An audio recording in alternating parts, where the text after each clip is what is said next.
क्या आपने भी किसी बैंक एनबीएफसी के माध्यम से किसी प्रकार की कोई गाड़ी ली है या आपने कोई मोटरसाइकिल ली है, आप उसकी जो ईएमआई है वो पे नहीं कर पा रहे हैं?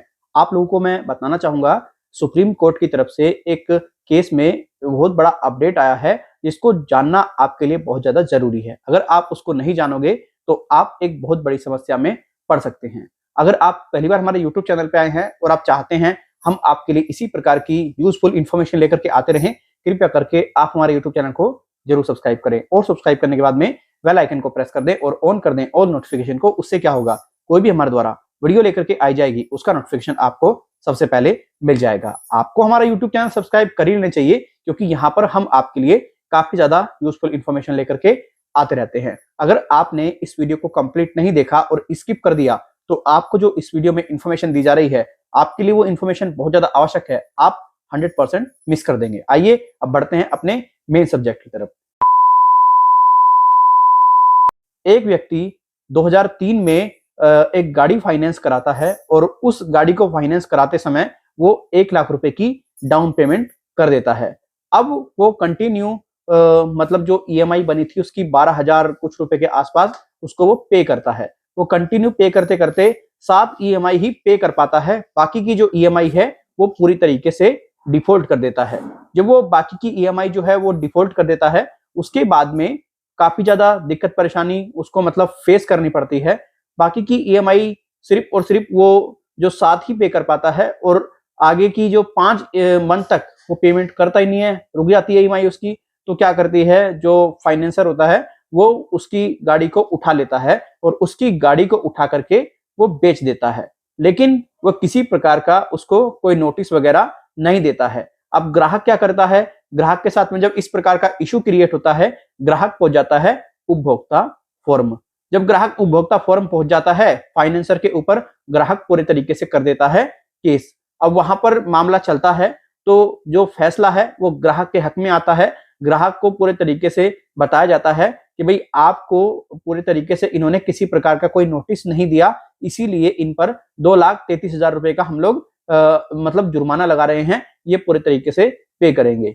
जब ये बात फाइनेंसर को पता चलती है, तो फाइनेंसर भी पूरे तरीके से सुप्रीम कोर्ट चला जाता है।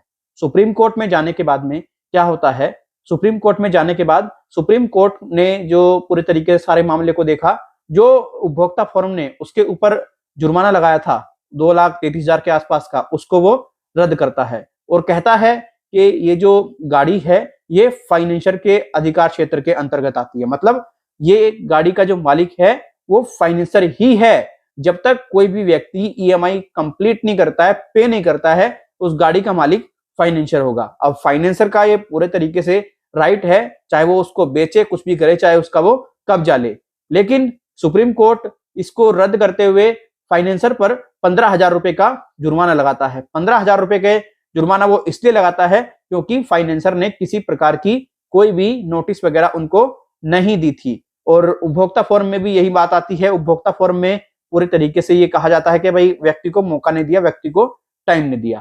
सुप्रीम कोर्ट का ये कहना होता है कि भाई व्यक्ति डिफॉल्टर है, जब उसने ईएमआई डिफॉल्ट कर दी, सब चीजें बस 7 ईएमआई वो दे पाया, आगे की ईएमआई डिफॉल्ट कर दी, तो फिर उसकी वो गाड़ी वगैरह वो नहीं है, वो फाइनेंसर की गाड़ी थी, फाइनेंसर ने बेच दी।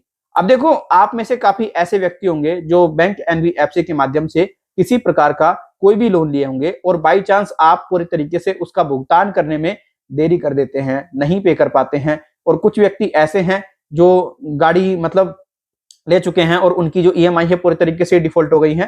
तो देखिए, उनके लिए ये बहुत खतरे की बात है, उनके लिए समस्या बन सकती है। उनके साथ में भी ऐसा इशू ना हो, इसीलिए वो व्यक्ति अवेयर रहें, टाइम टू टाइम अपनी ईएमआई पे करें। आपको अक्सर वीडियोस में देखने को मिलता है, बहुत से यूट्यूबर बताते हैं कि भाई ये गाड़ी नहीं उठा सकते, वो नहीं कर सकते, ये नहीं कर सकते। देखो, यूट्यूबर के पास में जो इन्फॉर्मेशन होती है वो अपने तरीके से बता देता है, लेकिन मैं आपको ये सजेस्ट करूंगा, देखिए वो डिपेंड करता है कि किस टाइप का वो केस है, क्या सारी चीजें हैं। अब हम तो एकदम जो इन्फॉर्मेशन दे रहे हैं वो नॉर्मली इन्फॉर्मेशन दे रहे हैं, जो सार्वजनिक है, पब्लिक में, पब्लिक डोमेन में जो इन्फॉर्मेशन अवेलेबल है। अब वो केस किस टाइप का होता है वो उस पर पूरी तरीके से डिपेंड करता है। तो आप इस सब पर क्या कहते हैं, कमेंट सेक्शन में अपनी राय जरूर दें। उम्मीद करता हूं ये जो सुप्रीम कोर्ट की तरफ से इस मामले में जो अपडेट आया है, इससे पूरे तरीके से आप समझ जाएंगे, सतर्क रहेंगे, अवेयर रहेंगे और अगर आप इस न्यूज का जो आर्टिकल है वो पढ़ना चाहते हैं, आप खुद ब खुद जानना चाहते हैं डिटेल में, तो आप पूरे तरीके से पढ़ सकते हैं। इसका लिंक मैं वीडियो के डिस्क्रिप्शन बॉक्स में दे दूंगा, क्योंकि आप में से काफी ऐसे व्यक्ति होंगे जो पूरे तरीके से ईएमआई पे नहीं कर पा रहे हैं, वो टेंशन में है, वो घबराए हुए हैं। उनको ये गाइडेंस मिली हुई है कि भाई कुछ नहीं होगा, आप कोई गाड़ी नहीं उठा पाएगा, कोई ये नहीं कर पाएगा, कोई वो नहीं कर पाएगा। ये इन्फॉर्मेशन उनको काफी मतलब ऐसे लग रही होगी कि मैं गलत बता रहा हूं, लेकिन फिर भी आप एक बार न्यूज आर्टिकल को स्वयं पढ़ लीजिएगा। तो सुप्रीम कोर्ट की तरफ से यही अपडेट है भाई, जो गाड़ी है उस पर पूरे तरीके से जब तक आप ईएमआई क्लियर नहीं करते हो, वो कब्जा फाइनेंसर का रहेगा। यानी कि जिस बैंक एनबीएफसी से आप ईएमआई पे कार वगैरह लेते हैं, उस बैंक एनबीएफसी का पूरा कब्जा रहेगा जब तक आप पेमेंट कंप्लीट नहीं कर देते हैं। तो लोन ना चुकाने वालों के लिए ये सुप्रीम कोर्ट का अपडेट था।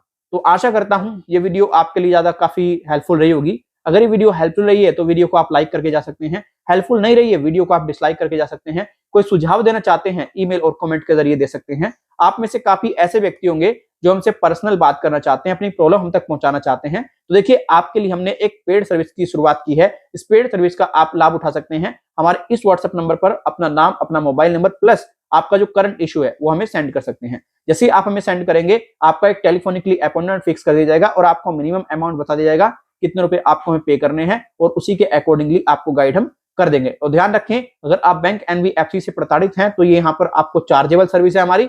अगर आप किसी लोन एप्लीकेशन से प्रताड़ित हैं, 2000, 3000, 4000 रुपए का लोन लिया है, तो कोई भी चार्ज नहीं है। तो जो भी आपकी प्रतिक्रिया है कमेंट बॉक्स में जरूर बताएं।